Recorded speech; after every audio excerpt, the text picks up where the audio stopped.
JEE main physics 2013 का question है ये। Two charges each equal to q are kept at x is equal to minus a and x is equal to a on the x-axis. A particle of mass m and charge q naught is equal to q by 2 is placed at the origin. If charge q naught is given a small displacement y very less than a along the y-axis, the net force acting on the particle is proportional to. तो इस question में हमको बोला गया कि तीन charge है जो एक्स एक्सिस पे प्रेजेंट है।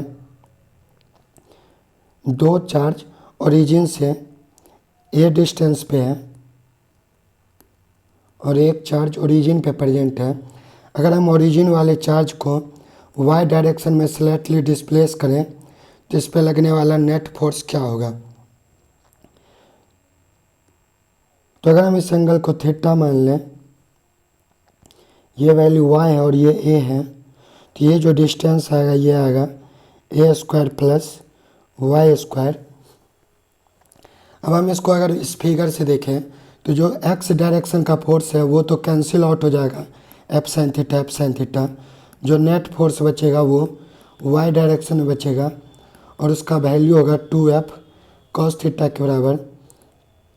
तो इसका वैल्यू पुट करते हैं 2 इंटू एफ का वैल्यू हो जाएगा k q into q by 2 upon root under a square plus y square का स्क्वायर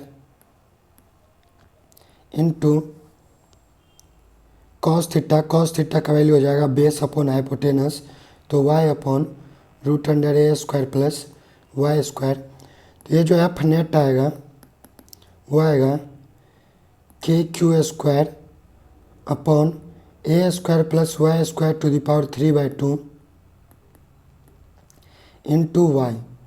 अब क्वेश्चन में हमको दिया हुआ है कि जो y है वो वेरी लेस देन ए है, तो हम ए स्क्वायर प्लस वाई स्क्वायर को सिर्फ ए स्क्वायर के बराबर लिख सकते हैं। तो यहाँ से एफ नेट इजकल टू आ जाएगा k Q square upon A Q into Y. तो F directly proportional to Y आ जाएगा। तो बी आंसर हो जाएगा हमारा।